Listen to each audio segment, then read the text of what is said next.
Alors moi, je suis élu à Sevran, en charge du développement économique, du numérique et des commerces.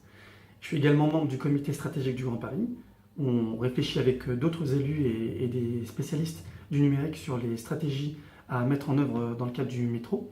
Et je suis enfin membre de Réseau Entreprendre, qui est un réseau qui accompagne les startups dans le cadre de leur développement. Enfin, je travaille dans une grande entreprise américaine qui s'appelle Microsoft.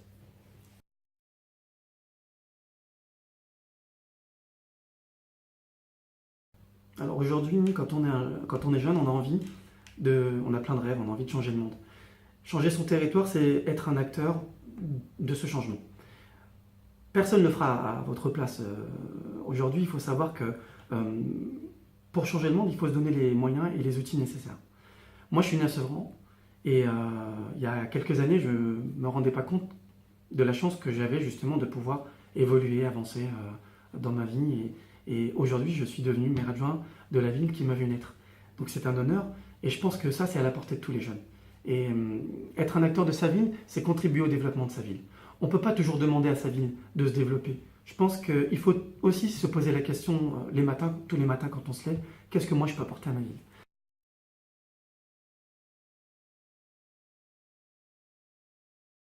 Alors aujourd'hui, quand on est jeune, on a besoin d'exemples. On a besoin de gens qui nous tirent vers le haut et qui nous démontrent justement que c'est pas Star Wars, que c'est pas impossible, que cette affaire, en fait, c'est pas un livre d'histoire qu'on étudie à l'école et avec des dates qui sont souvent tellement anciennes qu'on a l'impression que ça n'a jamais existé, mais justement avec des exemples contemporains.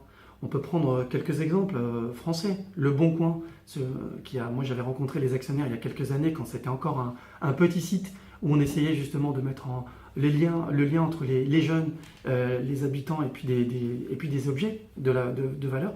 Aujourd'hui, le Bon Coin, c'est le site le plus visité en France et justement c'est un site gratuit et qui est une belle vitrine de la France. Je trouve qu'il y a le Bon Coin qui se développe au Maghreb, en Afrique et qui rend service en plus.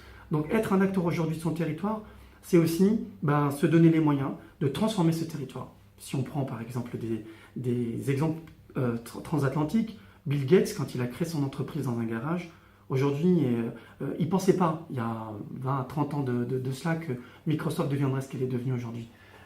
Et justement, c'est à force de prise de risque. Cette prise de risque, elle est essentielle.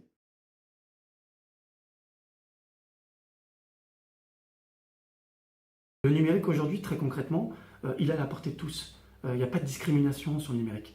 Tout le monde peut avoir un ordinateur, un portable. Tout le monde peut développer une application. Il y a des vidéos, il y a des tutoriels. C'est quelque chose de très facile. Le numérique aujourd'hui, il est développé par les jeunes de différentes façons. Sur Sevran, par exemple, les jeunes organisent des compétitions de jeux vidéo. Et ça se passe plutôt très bien, ça attire du monde. Voilà, donc ça crée du lien social, ça crée de la cohésion. Prendre la main sur l'outil numérique, c'est justement créer du lien entre les gens. Et c'est aussi créer du lien avec de la valeur. La valeur, on en a parlé tout à l'heure, c'est l'entreprise, c'est comment développer le territoire où je vis tous les jours, comment faire en sorte que tout ça, ça se transforme grâce à ce que moi j'imagine dans ma tête. Et le numérique, justement, c'est quelque chose qui permet de formaliser ça. Alors on équipe les écoles d'outils numériques parce qu'on sait que les enfants qui sont en lien avec le numérique, ils réfléchissent différemment. C'est complémentaire. C'est pas supplémentaire à un moyen éducatif, c'est quelque chose de complémentaire. Donc saisissez ces moyens.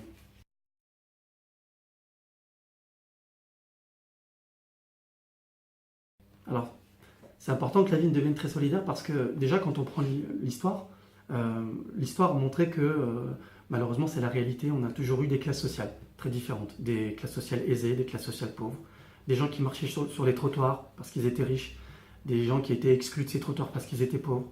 Et créer cette classe sociale où les gens se rencontrent et sont différents, c'est de montrer aux gens que finalement, il n'y a pas ceux qui sont en haut et ceux qui sont en bas, on est tous pareils.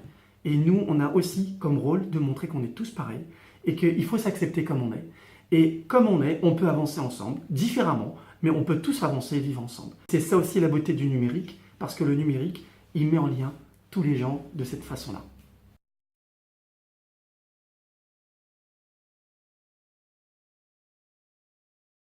Alors moi, si je peux vous dire quelque chose, c'est très simple. Vous avez la chance aujourd'hui d'être dans un challenge qui justement va vous faire découvrir des nouvelles technologies, des vidéos, des gens qui ont une vraie expérience. J'ai eu la chance, moi, d'être un peu curieux. Soyez curieux parce que de cette curiosité, vous allez pouvoir tirer des choses, des secrets, des trésors assez énormes. Et j'aimerais vraiment que vous alliez au bout des choses. Je parle de mon exemple. Je viens d'une famille pauvre, mon père n'a pas fait d'études, et je me suis inscrit quand j'étais plus jeune dans des challenges, dans des initiatives un peu innovantes. J'ai eu la chance de faire des grandes écoles et des grandes études, et je pense que vous pouvez aller encore plus loin. Grâce à ce challenge, ça va vous donner envie de réussir. La réussite, c'est la science, et la science, c'est la réussite. Alors saisissez cette opportunité que vous avez de réussir.